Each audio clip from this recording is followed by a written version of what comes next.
Anything is possible. कैसे?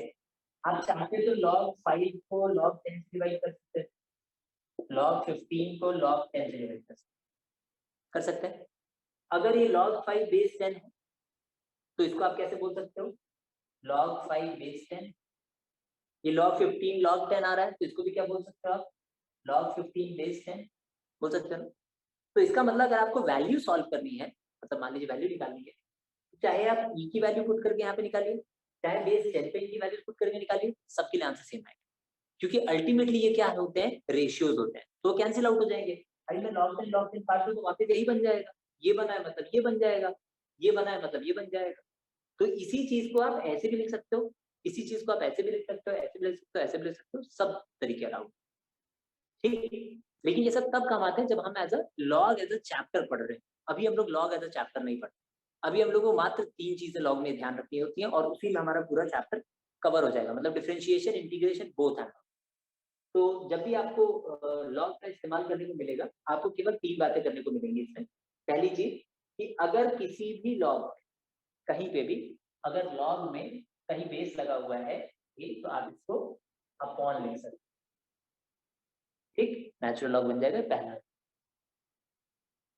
दूसरा, अगर कहीं दो लॉग आपस में मल्टीप्लाई हो रहे हैं, मतलब log a into log a plus log, ठीक, अगर कहीं दो लॉग आपस में ऐड हो रहे हैं तो ये बन जाते हैं log a, मतलब मल्टीप्लाई हो जाते हैं, सिंगल लॉग के अंदर मल्टीप्लाई हो जाते हैं। अगर कहीं लिखा हुआ है log a minus log b तो ये बन जाता है a अपॉन, ठीक है। ये कुछ ऐसा जैसे एक्सपोनेंट में किया करते थे कि अगर पावर्स ऐड होती हैं तो प्रोडक्ट, मतलब अगर पावर्स का प्रोडक्ट होता है टर्म्स का, पावर्स ऐड हो जाती हैं, और अगर पावर्स का डिवीजन होता है तो पावर सब्ट्रैक्ट हो जाता है, वैसा ही कुछ है। तो अगर अपॉन कोई चीज माइनस में आएगी तो अपॉन में चला जाता है, कोई चीज प्लस में आएगी तो प्रोडक्ट में जाता है, ठीक है।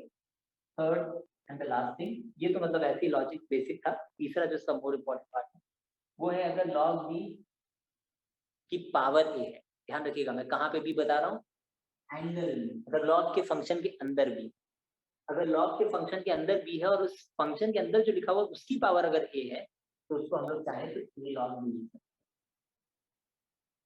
ठीक।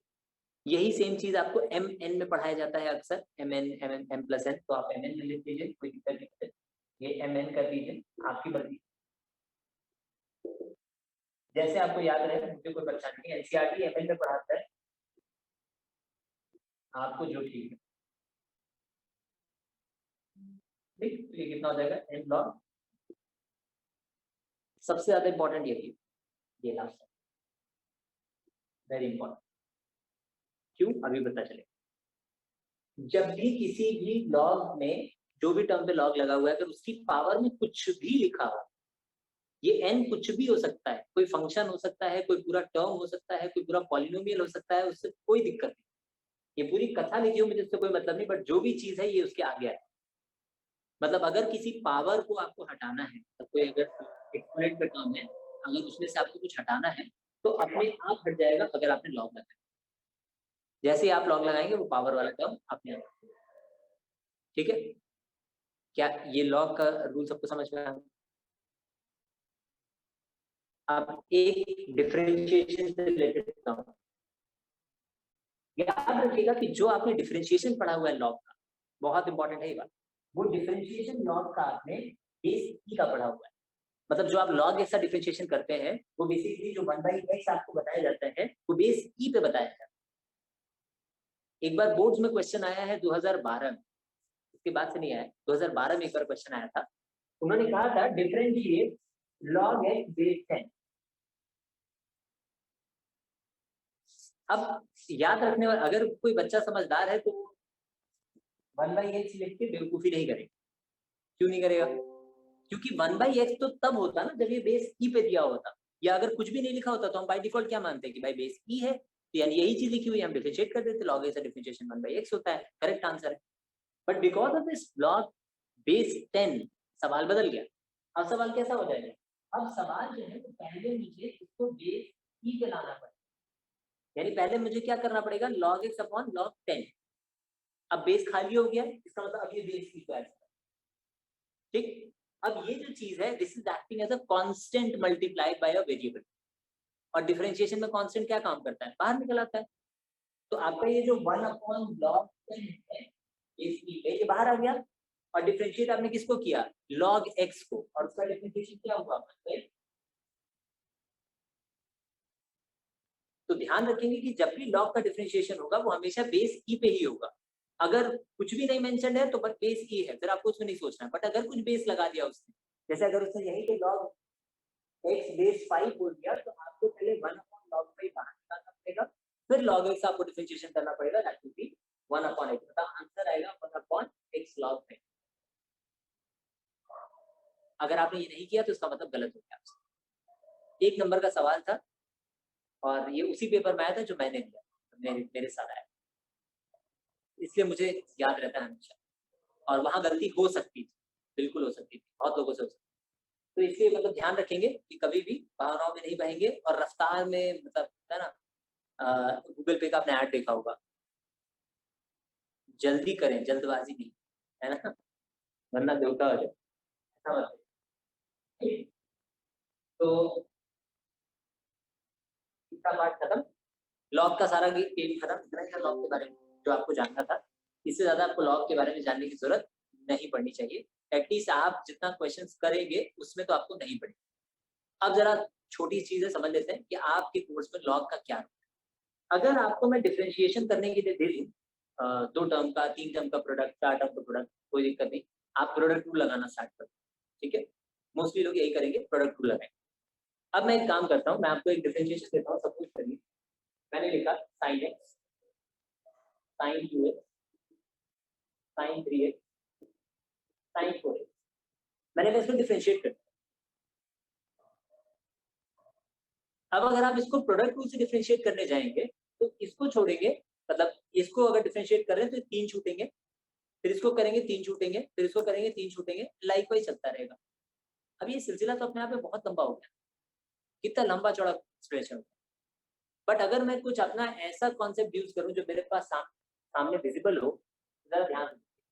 मेरे लिए प्रॉब्लम क्या है, अगर यही चीज प्लस में लिखी होती तो मुझे कोई टेंशन ही नहीं था, मैं सीधे लाइन बाय लाइन डिफरेंशिएट करते चला जाता, एक लाइन में मेरा आंसर आ जाता।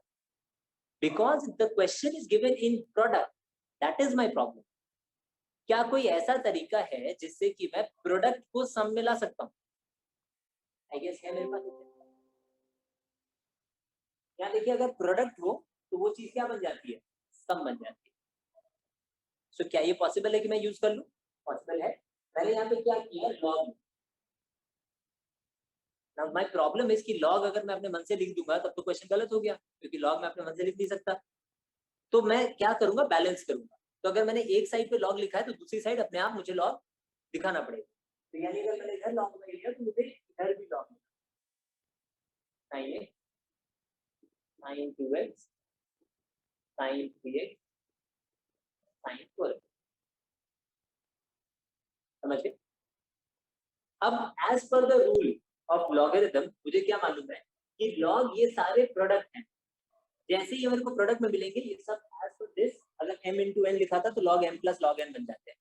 तो मैं इनको क्या लिख सकता हूँ, देखो यहाँ से मैंने यहाँ लिखा log y, और मैंने यहाँ लिखा log sin x plus log sin 2x plus log sin 3x plus log sin।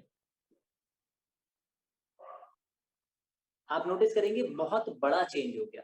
कैसे? अभी तक जो चीज प्रोडक्ट में लिखी हुई थी वो सब कुछ सम में आ गया।